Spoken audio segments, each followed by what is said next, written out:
in today's analysis of The Hindu, that is 1st September. My name is Pramod Singh. Now, the first article talks about there is no need of uniform civil code in India right now. As far as the accepted norm, it is believed that Law Commission is saying that, now UCC, that is Uniform Civil Code, is neither necessary nor desirable. And which means that somewhere there is a belief that somewhere the idea of Indian secularism is in threat, and it is in threat. So it is believed that what does secularism mean in real terms? It's the article as per says that Law Commission is specifically clear that cultural diversity is very supreme thing, and when the cultural diversity is supreme thing, it needs to be ensured. Unified nation doesn't need uniformity, and hence, even though the idea of uniform civil code says that we need to have uniform laws for everybody, but not at the cost of cultural diversity. Yes, it is true that there could be situations or discriminatory practice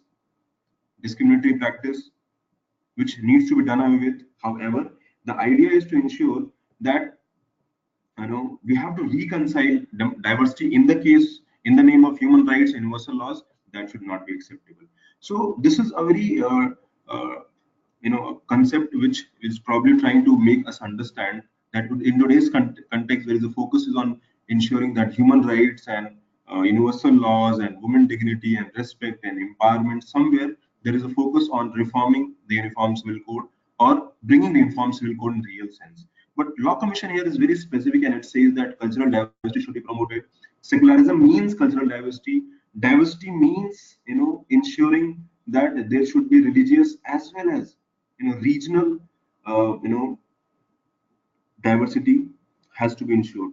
Even though the majority might feel that we need one kind of law, but not at the cost of religious and regional diversity, and we need to promote that. The negative aspects of the laws has to be done away with. And for example, if there is a confession in the church which allows person to vent out his feeling, it doesn't mean that it is a good practice should not be done away with. Maybe the divorce age, if the divorce age says that we need to have 21, it says that we should have maybe 18 or 21 for everybody instead of different for men and women. So the idea behind the entire uniform civil code should be should not be enforced as it deliberate and deployed in the present context. The second news is very important because it talks about GDP growth of 8.2% in the first quarter of 2018 and 19. Now that is very important, especially in the past few years. If you can see the growth of GDP, which was 8.1% in quarter one of 2016-17, which went up to 5.6%. It has a further increased to 8.2%. So there has been upward trend. Now the two twin issues of that is GST and demonetization were definitely the reason. And now the good thing is that the GDP is back on its growth and it is highest in the fourth quarter. There are specifically two factors which are important. That is, as per the gross value added, which is basic price. Now, in the new GDP series, as per the GVA, gross value added basic price, it says that manufacturing went up by 13.5% compared to -1 last year, and agriculture growth has also grew by 5.3%, which is a good sign and good indication. So that is the idea, and it beat all the expectations of previous year of 7.5%. So we need to understand the data. What is the reason why GDP has grown? The reason why GDP has grown is because of the push in the manufacturing sector, and of course agriculture is doing better than as expected.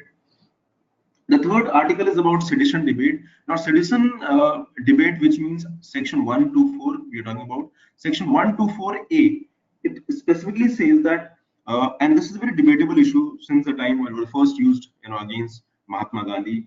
So article says that we need to overhaul and we need to rethink overhaul, or you can say abolish section 124. Many countries, for example, it is a legacy of British and they abolished 10 years ago. So why can't we abolish it present context? That is what says. Law Commission over the previous years have given its interpretation. The present interpretation is still analyzing it. Now, why there is so much of debate, or what are the causes why the idea of section 124 is bad? See, idea of freedom, idea of fundamental right, idea of free speech is very inherent of individual's growth for spiritual, moral, intellectual development. So if you go against the government, if you say and question the government, basically it can be used as a tool against the dissent. So tool against dissent, it can be used as. Second is there is repeated misuse against activists. So activists or cartoonists or writers or thinkers, they all believe that whenever they criticize government, the Section 124 can be imposed against them. Strong criticism of the government policies, the criticism of the government policies, maybe personalities, voicing disapproval or disaffection will lead to Section 124 imposition. So Section 124 is mainly, is a section which is used by the government repeatedly, and even Supreme Court in its various verdicts has said that incitement to violence and violence, if there is a violence or incitement, or we can say there is, problem in the public disorder or anything which leads to public disorder, then in that case, these laws can be imposed. And shouldn't sedition, should not be reasonable restriction. So is it a reasonable restriction? That is what it says. Reasonable restriction means that fundamental rights come with the caveat. Restriction, the fundamental rights cannot be absolute. So sedition, is sedition a reasonable restriction? No, that is what it says. And we need more accepted and wider view. The locus standi of judiciary, the way in which judiciary can act and believe, it believes that the sedition should be done away with, and the idea of free speech and fundamental rights is inherent for individual growth and development. The next article is about markets. Now, markets, we are witnessing, we are witnessing a depreciation of the currencies, especially rupee or maybe Australian currency, Argentina currency or Turkish or South African currencies. So emerging economies, especially the emerging or developing economies, they're witnessing depreciation in the currency, and that is because of the tighter monetary policy of USA. They are increasing their interest rates. The Fed Reserve, their Reserve Bank, that is Fed Reserve, is increasing the interest rate, and this has led to a situation where the outflow of the currencies, mainly through FII, foreign institutional investors, is going to India, now going to USA. So they are kind of leaving country. There's an excursion of funds to their countries. So investors are moving away. In fact, a fact which I want to tell you, 11%, depreciation happened of Indian currency since 2018 January. That is what we witnessed, and same goes for other currencies. For example, in Turkish we have lira, for Argentina we have peso, South African rand. All have these, have gone down. Now, typically, this is a very normal situation. Economists, on the other hand, of the view that the currencies, all these emerging economies were overvalued. Overvalued means these currencies will eventually find their proper place. And this overvaluation was when these currency appreciated on account of when Fed Reserve followed policies like quantitative easing. If you go in the history, quantitative easing was policy that was followed. So now there's a course correction which is happening, and these overvalued currency are coming to normal levels. Now that means currency is overvalued. They're going to depreciate in real sense if the economics, if the world economies are going to follow their standard path, especially in USA. So what is to be done here? The economics or economies of the nation has to be governed, and the way here is, for example, the current account deficit might be widening because your imports or bills are going up. So one way of depreciation is also that exports will improve at the same time, but exports need a special relook. Maybe currency wars, or you can say the trade wars, not currency. The trade wars is another area where India can gain benefit. So definitely it is a challenge, and submerging the economy's market, they're facing different issues. So India should focus on the exports, maybe get advantage of the trade wars, and that is the way forward. And probably again promote FDI, ensure more FDI comes in. Though even FDI is doing quite well in current context in India.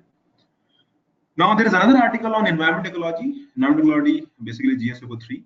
So this environment ecology is mainly talks about article of there's a story of linking ship.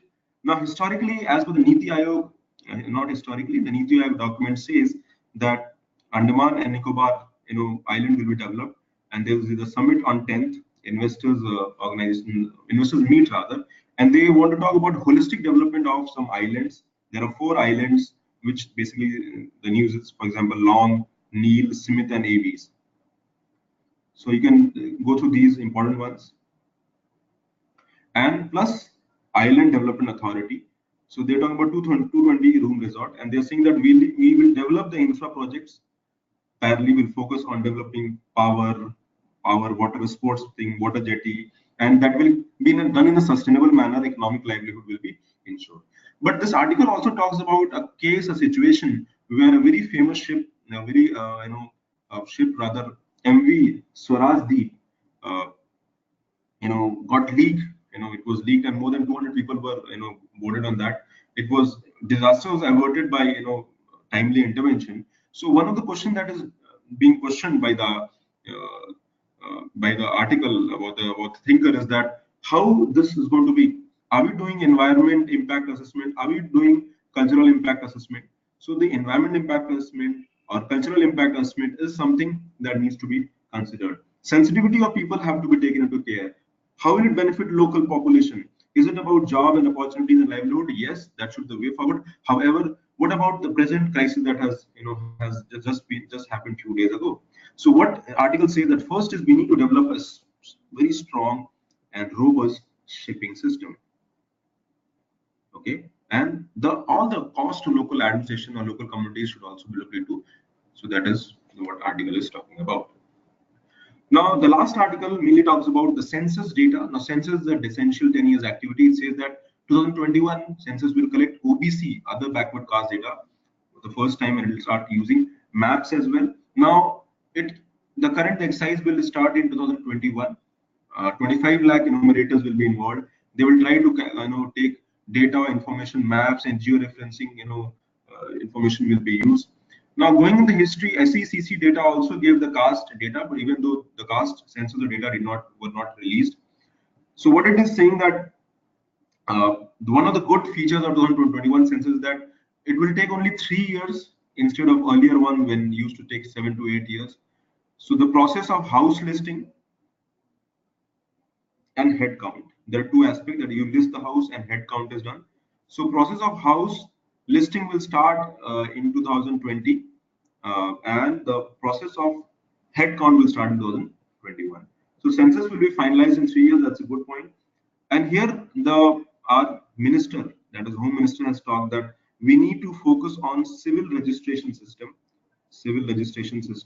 and to get better data information regarding birth and death rates. So birth and death rate data is important. So registration part should be strengthened. Secondly, we also need to have sample registration system, a stronger sample registration system. And this stronger sample registration system will focus on getting information or data, for example, IMR or maternal mortality rate or infant mortality rate, fertility rate. So that is what the focus has to be. And for the first time, the data will be stored electronically. So these are the data that is there. A lot of information will eventually come on 2021. This is a essential activity. The census data information is very important for statistical information on population, language, occupation, and they are sorted and published, and that helps in making government policies and schemes. Now, the MCQs for 1st September, the first is BIMSTEC. Regarding BIMSTEC, the BIMSTEC was also on news. SARC and BIMSTEC have 5 common members. That is true. Now, second information B is incorrect. That is first military exercise will be hosted in Nepal. First, event, first BIMSTEC, that is Kathmandu Declaration will be declared for the first time. 5th BIMSTEC Summit will held in Sri Lanka. That is true. So answer here A, that is option 2, that is A and C are the correct answer. Second is the first time census 2021 will have OBC data. That is true. Census organization to be set up as ad hoc based on each census. No, ad hoc basis since 1951 that has changed as per the law of 1948. So here A is correct. That is 1 is correct. Now, article related to US-China defense ties, which is directly related. LIMO, CISO, CASTA is something related to which is not directly related. So C is the right answer. So you need to go through the article of that is Indo-US. The next is consider the following statement about Andaman and Nicobar Island. 10-degree channel divides Little Andaman and Little Nicobar. That is true. Sabang Port is nearest to Great Nicobar. That is incorrect. So you can see the information. So all the answers are there. Question 4, the answer is B only. That is, sorry, this is incorrect. B is correct. Then question 3, here you can see CASTA. That is, CASTA is not related to India-US defense ties and indirectly related to India's defense purchase from Russia, because as per What India is planning is trying to purchase defense equipments from Russia, and CASTA is something that is coming in between. And second is A. The answer is A. That is second A. That is one, and second is A and C. That is two. We already discussed. The last article, India and US, it's complicated by Rakesh Sood. A very good article. You can read, why in news, because the 2+2 talks will have held. 2+2 means Minister of External Affairs and Defense of India and US will come and sit, and they'll discuss in September 6th. So that is a relation of exchange democracies coming together. End of Cold War. There is a need of strategic convergence, especially after the end of Cold War. Things have changed. The trade is $120 billion, which eventually is might increase in $500 billion real time. There is another aspect of convergence point is strong 3 million, 30 lakh Indians are living there in US. New geopolitics is also arriving with the rise of China, so dynamics are changing. US power has plateaued, and China is a new country which is about getting rise. Now, what article further says, the thinker is saying that strategic convergence is another area and which needs to be focused on, but it has some challenges. The first is India always used to deal with any ally as junior partner and their senior partner. But India is not a country. India is too big to consider, and India will also require to focus on their strategic autonomy, in deciding their foreign policy.